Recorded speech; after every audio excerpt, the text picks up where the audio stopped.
نأكد لك علميا ومنطقيا وفلسفيا الإعلامي أشرف الكعبي يفجرها ويكشف حقيقة شكل الأرض.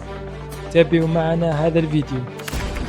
نأكد لك علميا ومنطقيا وفلسفيا وتاريخيا في الحضارة أن الأرض مسطحة وليست كما يعتقدون.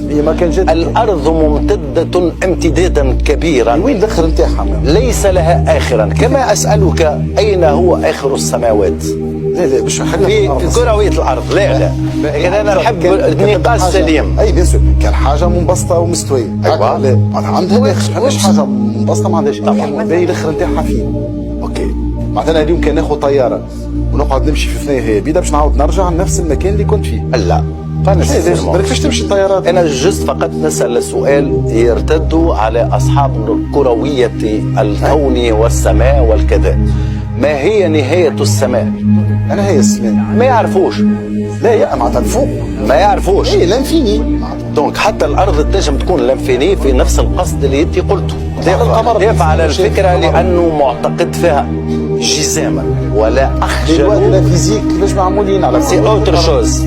اينشتاين قال لهم برا واسالوا شكون، قالوا له شكون اقوى منك؟ قال لهم نيكولا تسلا.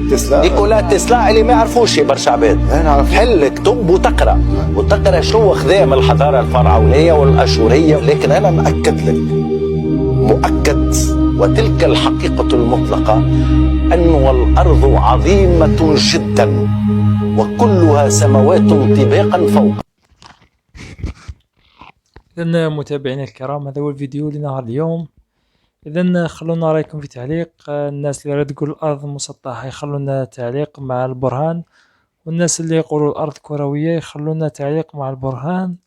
نشكركم على حسن المتابعة، نلتقي في فيديو آخر إن شاء الله. شكرا على حسن المتابعة، إلى اللقاء.